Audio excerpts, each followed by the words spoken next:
Bienvenue à toutes et à tous.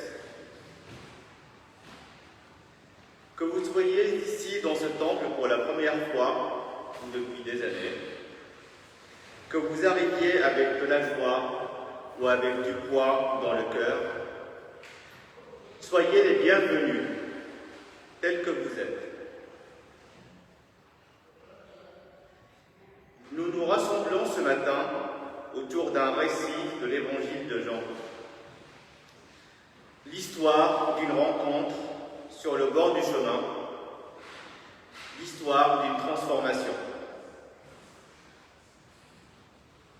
C'est quelque part aussi pour cela que nous sommes ici, ensemble ce matin, parce que nous croyons que de telles rencontres, que de telles transformations sont encore possibles.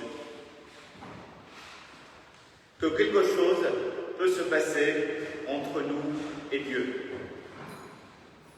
Entre celui qui a besoin de voir et celui qui est la lumière du monde.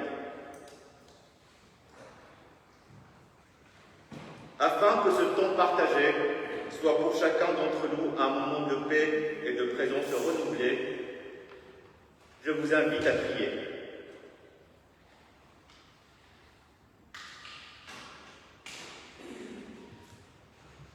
Éternel, notre Dieu, nous voici rassemblés devant toi avec nos certitudes et nos doutes, notre foi et nos questions, nos joies et ce que nous portons en silence.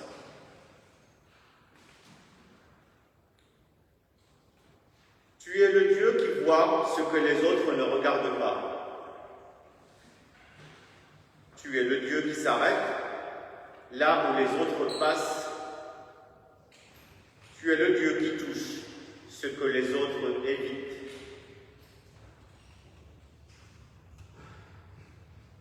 Reçois-nous donc, Éternel, que ce temps soit pour nous une rencontre, non une obligation. Que ta parole nous rejoigne là où nous sommes et nous conduise là où tu veux nous mener. En Jésus le Christ, lumière du monde et envoyé du Père. Amen. Et je vous invite à vous lever pour chanter le premier spontané, bien en cette heure.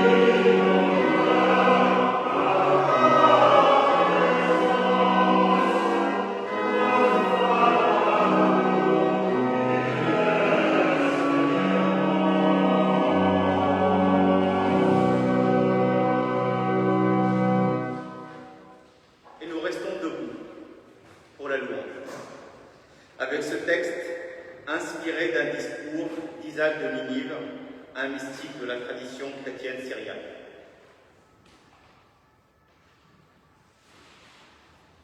Qu'est-ce que la miséricorde du cœur? C'est un cœur qui brûle pour toute création, pour les hommes, pour les oiseaux, pour les animaux, pour les démons, pour toute créature.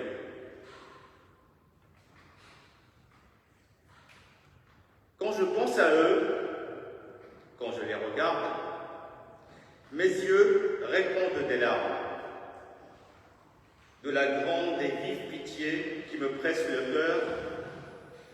Je ne peux supporter d'entendre ou de voir la moindre blessure, la moindre tristesse dans la création.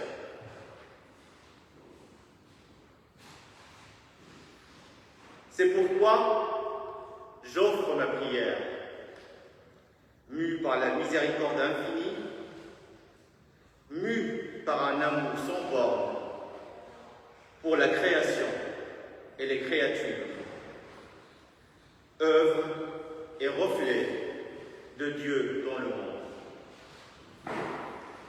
Amen. Et nous poursuivons la louange avec le chant du psaume 27. Le psaume 27, je chanterai car Dieu est ma lumière. Nous chanterons les strophes 1, 2 et 3.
Nous écoutons la volonté de Dieu pour nos vies à travers ces mots du prophète Michée.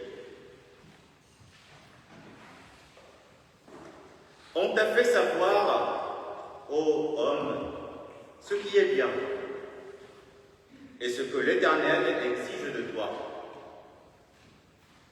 Rien d'autre que de pratiquer la justice, d'aimer la bonté et d'appliquer marcher avec ton Dieu.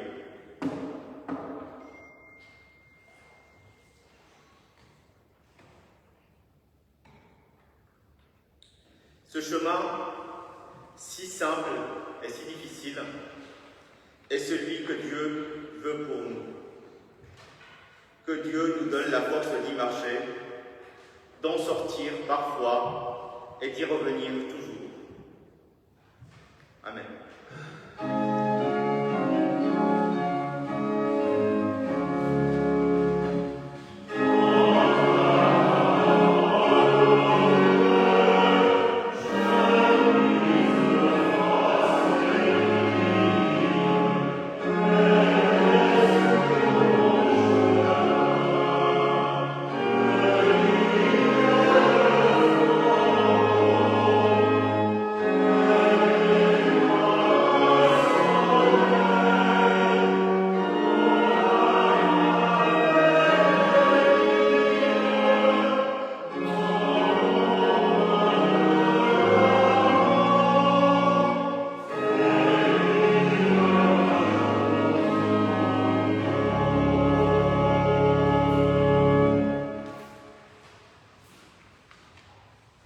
Nous nous rassemblons dans la prière de confession, tirée d'un texte de la tradition chrétienne syrienne.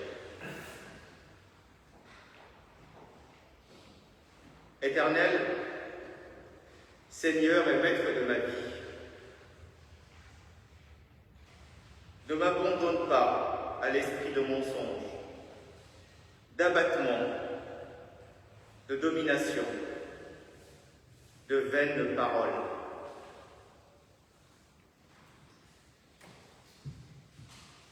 Mais accorde-moi l'esprit d'intégrité, d'humilité, de patience et d'amour.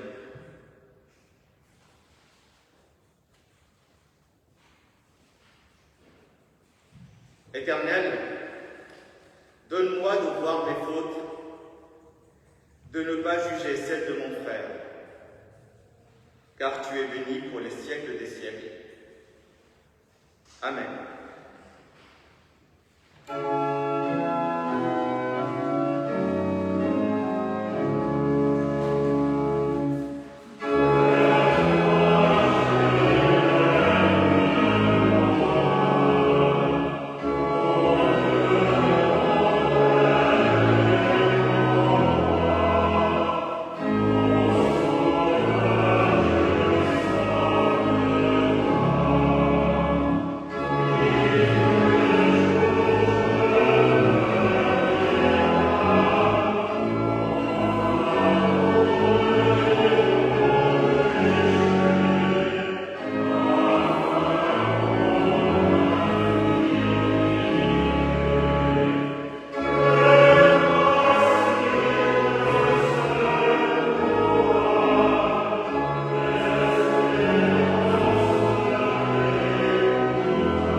À vous lever pour entendre l'annonce du pardon de la part de l'Éternel.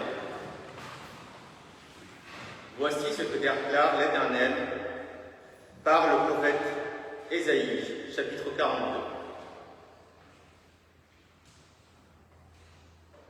Je ferai marcher les aveugles sur un chemin inconnu d'eux, et sur des sentiers inconnus d'eux, je les ferai cheminer. Je transformerai devant eux les ténèbres en lumière et les détours en ligne droite.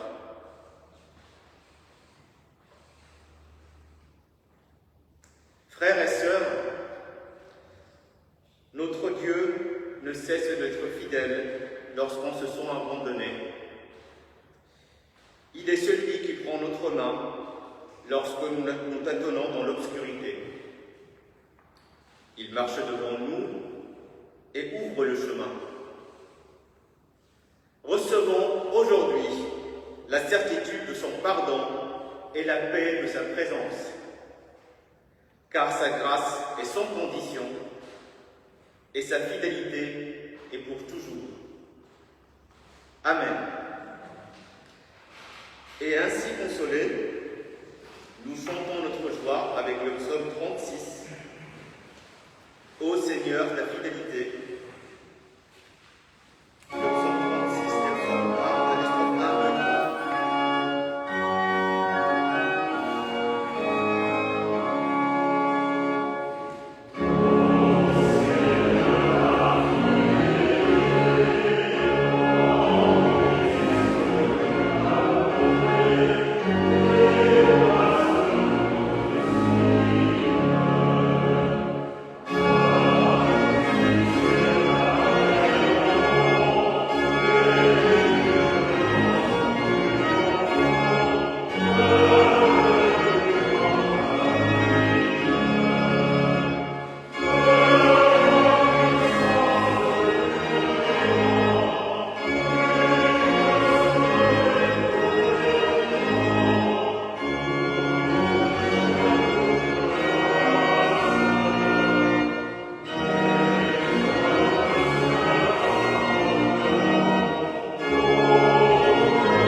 Avant de lire les Écritures, nous prions.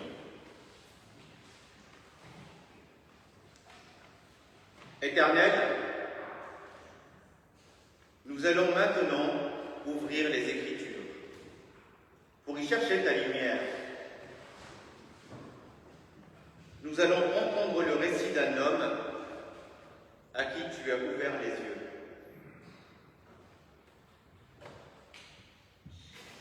Garde-nous d'écouter ce texte de loin comme un récit du passé. Aide-nous à y entrer, à y retrouver quelque chose de notre propre histoire. Envoie ton esprit sur cette lecture, que ta parole soit aujourd'hui, pour chacun de nous, une lumière sur le chemin. Amen.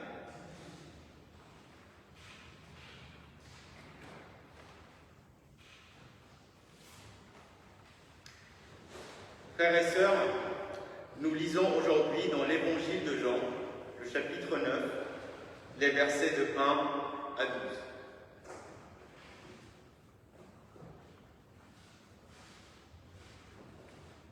En passant, Jésus vit un homme aveugle de naissance. Ses disciples lui posèrent cette question. « Rabbi, qui a péché pour qu'il soit né aveugle, lui ou ses parents ?»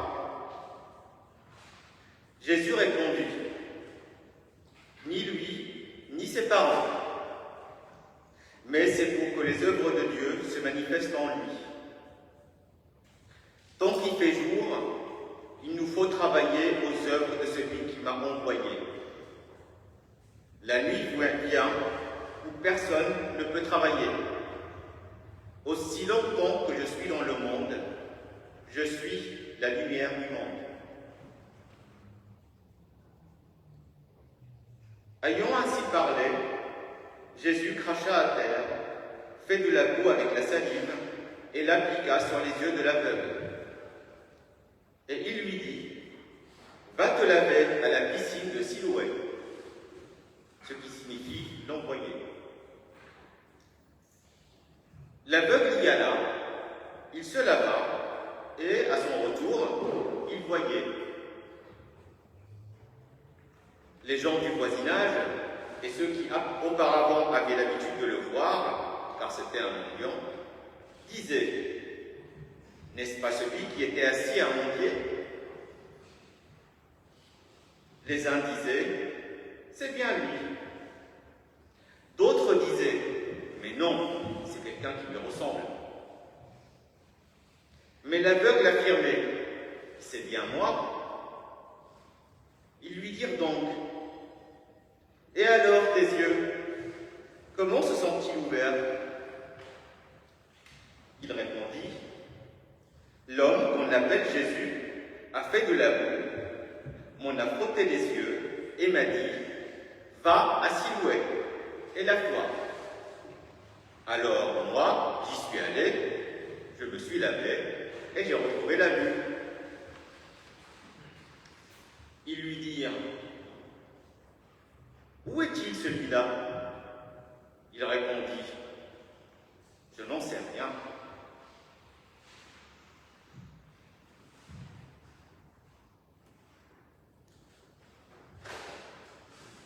En dépit de son apparente simplicité, l'Évangile de Jean est une œuvre d'une sophistication littéraire et théologique remarquable.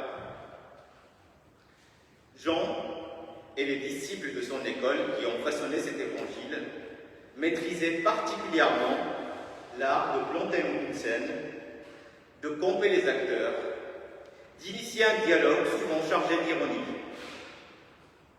et de faire monter petit à petit la tension dramatique jusqu'au point d'orgue final.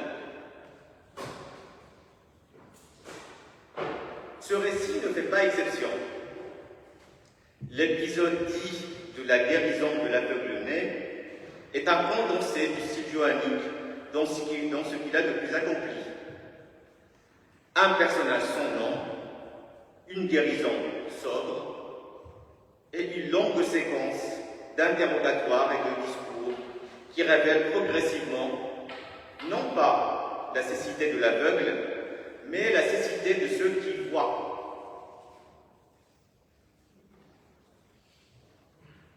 Regardons de près ce qui se passe, en alternant les points de vue et en passant progressivement d'un des acteurs du récit à un autre.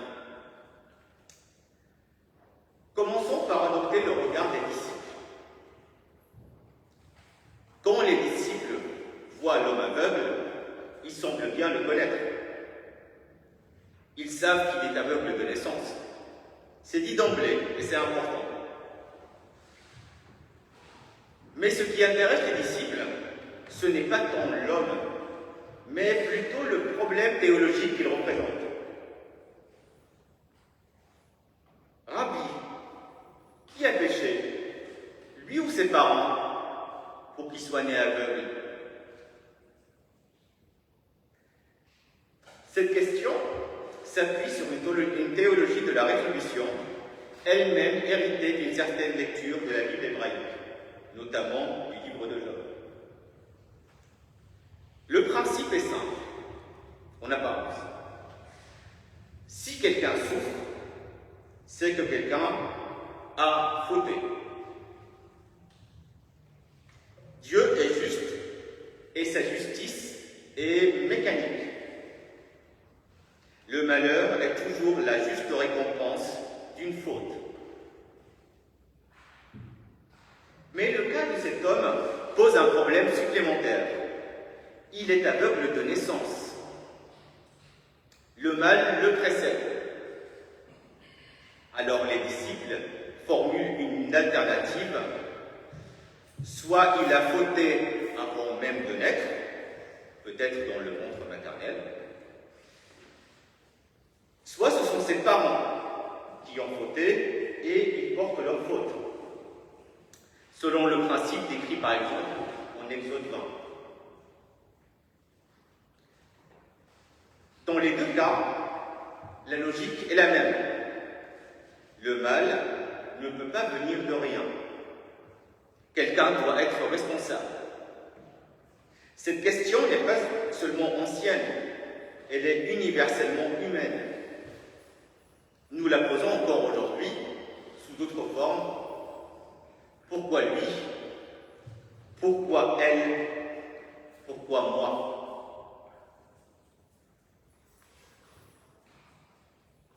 Jésus a une attitude radicalement différente.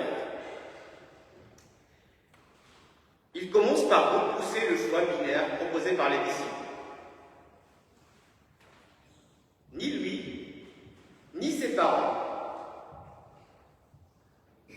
En une phrase, Jésus désamorce toute la mécanique de rétribution.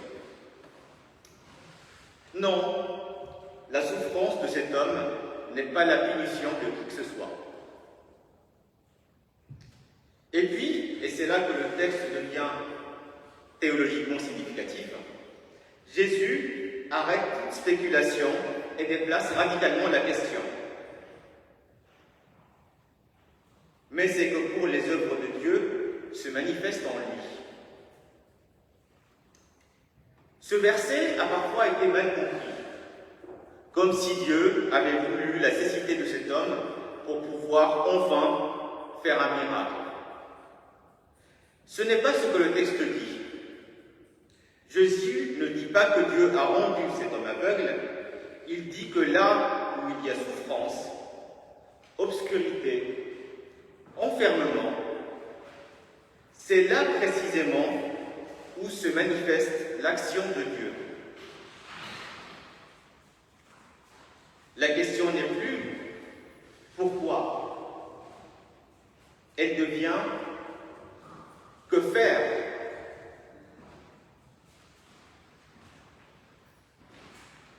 Dans ce qui est sans doute une des leçons les plus profondes du texte, Jésus déplace le point de tension. L'urgence de l'acte remplace la paralysie de la question.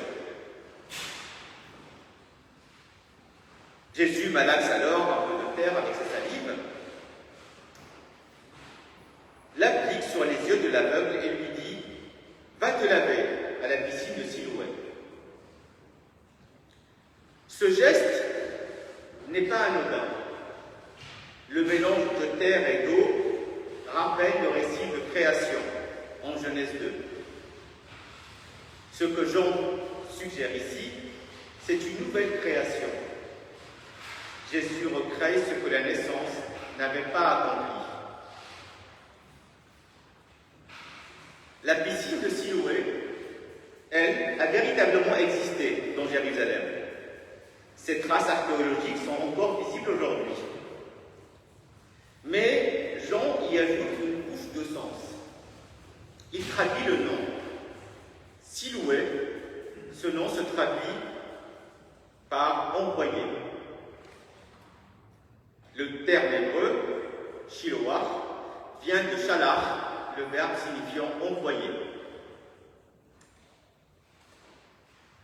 L'envoyé de Dieu envoie envoie l'aveugle à la piscine de l'envoyé pour qu'il puisse voir. L'étymologie n'est pas un jeu de mots, c'est une révélation christologique enveloppée dans une géographie réelle. Dans la théologie de l'évangile de Jean, le Fils est par excellence l'envoyé du Père.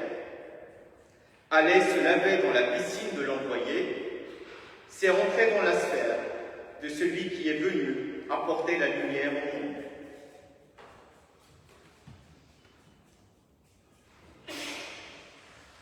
Enfin, explorons la perspective de l'aveugle lui-même. C'est peut-être le cœur du texte. L'aveugle ne connaît pas Jésus. Il n'a pas sollicité sa guérison. Il n'a exprimé aucune foi préalable. Il a simplement obéi. Il est allé, il s'est lavé, il a vu. C'est peut-être déroutant pour nous qui aimons que la foi précède le miracle. Ici, c'est l'inverse. L'acte de Jésus précède toute reconnaissance. Quand ses voisins le questionnent, l'aveugle répond avec une simplicité désarmante. L'homme qu'on appelle Jésus, un inconnu donc pour lui. Quelqu'un dont il ne sait ni l'origine, ni la nature. Quand on lui demande où est cet homme, il répond « Je ne sais pas ». C'est un aveu d'une grande honnêteté. Et c'est peut-être là où beaucoup d'entre nous se retrouvent. Je ne sais pas exactement qui tu es, Seigneur, mais quelque chose s'est passé. Pourtant, confronté aux pharisiens, l'ex-aveugle développe peu à peu ses visions, sans se propre comme sans se figurer. Il ne parle plus de Jésus, cet inconnu. Face à ceux qui se divisent et qui débattent, il prend position en disant à propos de Jésus, un peu plus loin au verset 17, « C'est un prophète ». Et ensuite, chaque interrogatoire, au lieu d'ébranler sa connaissance, la consolide et l'approfondit. La pression des pharisiens, paradoxalement, ne fait pas reculer l'ex-aveugle, elle le pousse plus loin dans la reconnaissance de celui qui l'a guéri. À la fin, expulsé par des hommes qui voient sans voir, il finira par rencontrer à nouveau Jésus et dire les mots les plus simples et les plus importants de tout le récit. « Je crois, Seigneur ».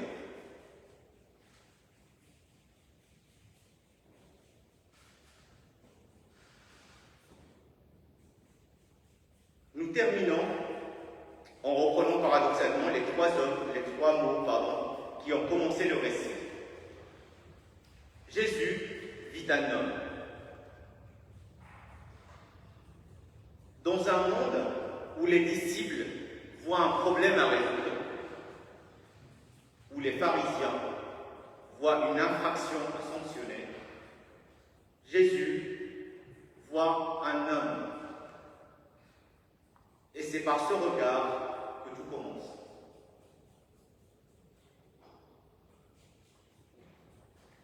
Nous portons tous, à des degrés divers, quelque chose que les autres ne voient pas. Une obscurité intérieure, une souffrance silencieuse. Une question sans réponse que nous traînons depuis longtemps. Le texte nous dit ce matin que ce Dieu-là, celui qui s'arrête, celui qui voit, qui touche, est encore à l'œuvre. Et il nous pose aussi une question que nous ne pouvons pas esquiver. Qui est-ce que je vois, moi, quand je regarde les autres.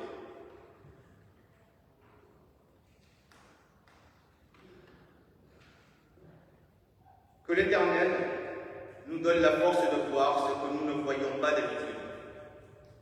Que l'exemple du Fils nous inspire dans notre quête d'humanité et que l'Esprit de Dieu nous conduise, pas à pas, comme l'aveugle vers Siloué, vers une vision que nous n'aurions jamais osé espérer.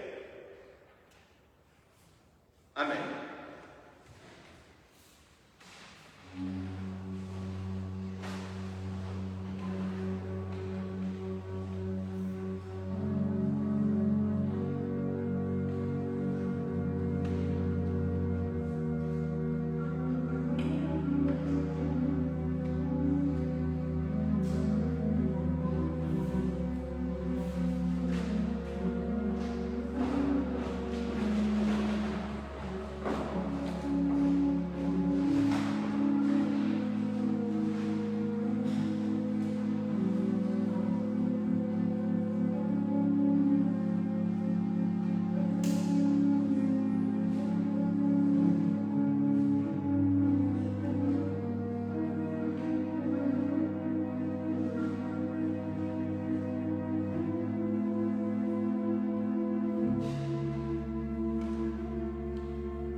afin que nous professions notre foi.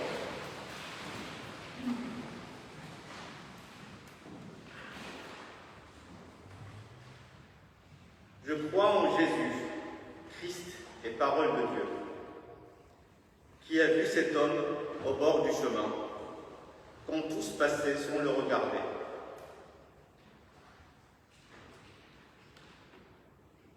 Je crois qu'il voit encore ceux que la souffrance a rendus invisibles, ceux que le monde a mis de côté. Ceux qui attendent sans savoir ce qu'ils attendent. Je crois que la foi est un apprentissage, que l'on commence par dire un homme, puis un prophète, puis je crois, Seigneur, et que ce chemin peut prendre toute une vie. Je crois en Dieu, Père Tout-Puissant, Créateur du ciel et de la terre, source de toute lumière et de toute vie.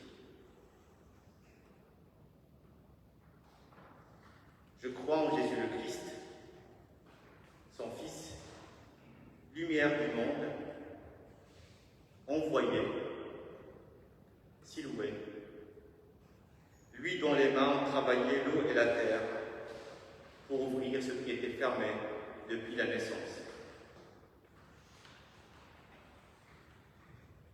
Je crois en l'Esprit Saint qui nous conduit encore aujourd'hui vers ce que nous ne voyons pas encore. Amen.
Et à Fred, qui a encore plus chaud là-haut, et qui nous accompagne assez bien ce matin.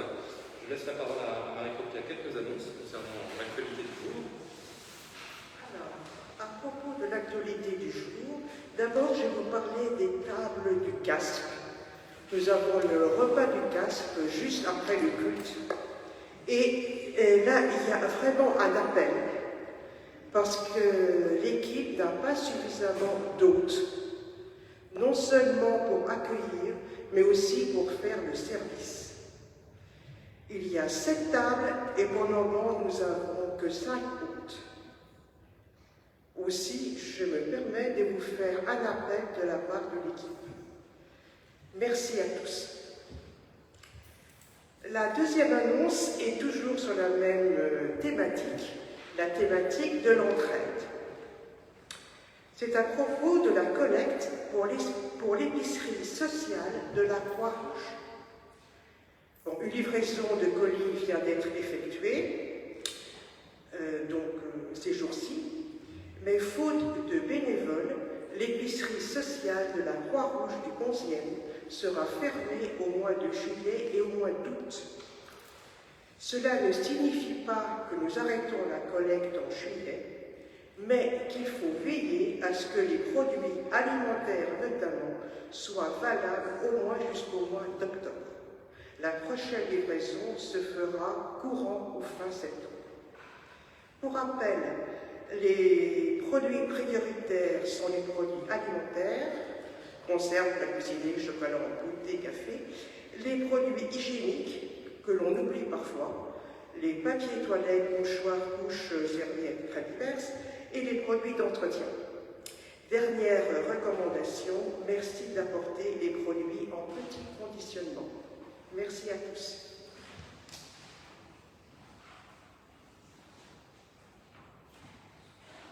Alors merci à Marie-Claude. Je reprends notre actualité. Aujourd'hui, jour de la fête de la musique, un concert d'orgue cet après-midi à 17h30 pour la fête de la musique.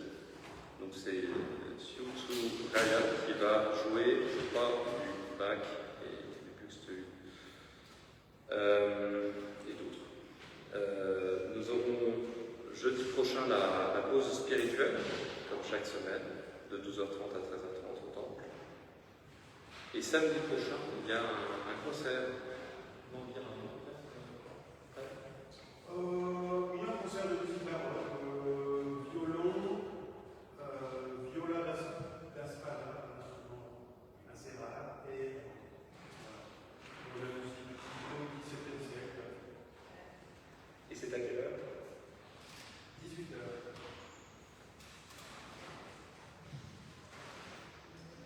Voilà, donc une semaine placée sous aussi de musique.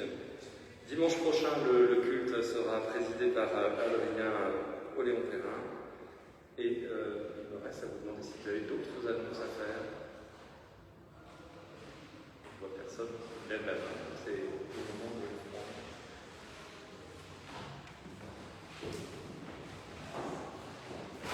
Alors en effet, dans ce cas-là, c'est le moment de l'offrande, que chacun donne librement dans la joie et la reconnaissance. Et pendant l'offrande, je vous invite à vous lever pour chanter le cantique 279, Confie à Dieu ta route, le cantique 279 que nous chantons en entier.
nous invite à nous rassembler dans la prière d'intercession.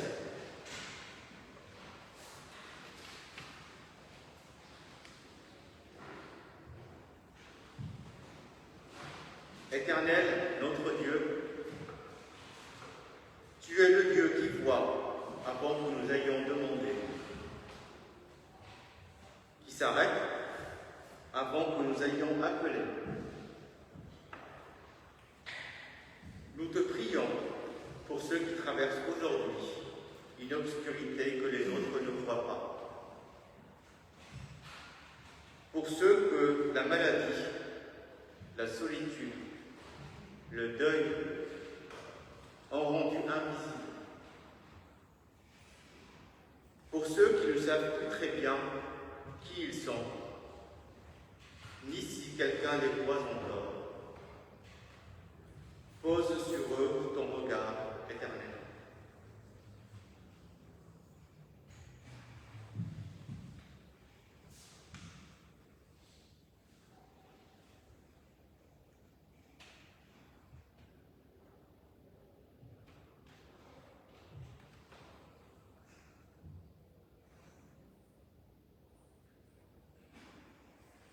Éternel, nous te prions pour ce monde blessé, pour les peuples que les guerres ont mis sur la route, pour les enfants nés dans l'obscurité de l'injustice, pour ceux qui gouvernent et ont besoin de sagesse plus que de pouvoir. Nous te prions aussi pour notre communauté, pour ceux qui sont ici et ceux qui ne peuvent pas venir, pour ceux dont la foi vacille, pour ceux qui doutent en silence. Nous te prions.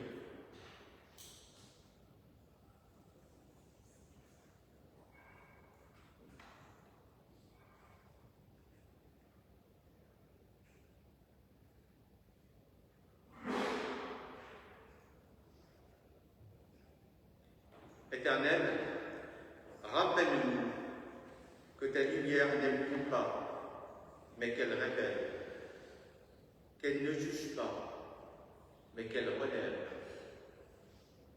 Nourris-nous de cette lumière-là. Amen. Et nous faisons monter vers toi la prière que Jésus nous a confiée en disant ensemble, à voix haute, dans le secret de notre cœur, notre Père, qui es aux cieux, que ton nom soit sanctifié, que ton règne vienne, que ta volonté soit faite sur la terre comme au ciel. Donne-nous aujourd'hui notre pain de ce jour. Pardonne-nous nos offenses, comme nous pardonnons aussi à ceux qui nous ont offensés.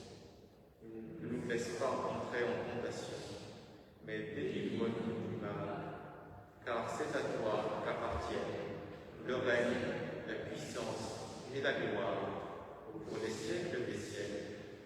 Amen. Frères et sœurs, je vous invite à vous lever pour entendre l'exhortation et ensuite nous resterons debout pour le dernier spontané et la bénédiction.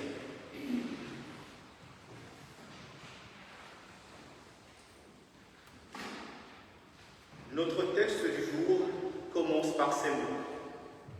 Jésus vit un homme. Jésus ne vit pas un étranger.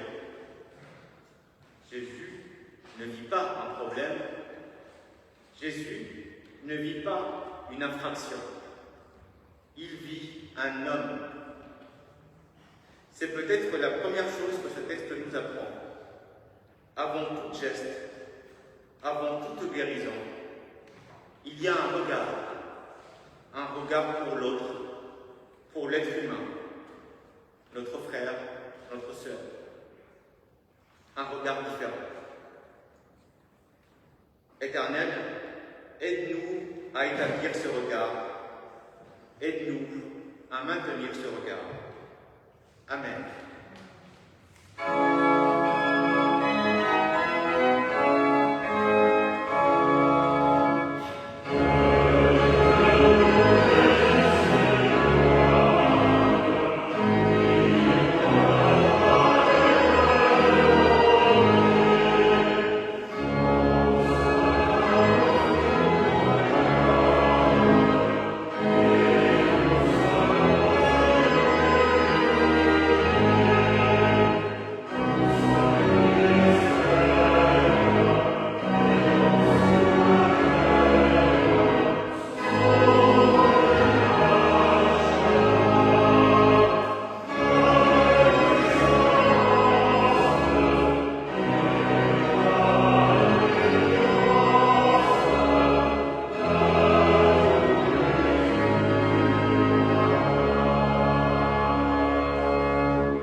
le monde dépasse sans regarder.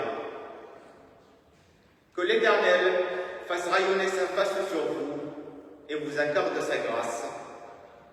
Lui dont la lumière ne juge pas, mais révèle et relève.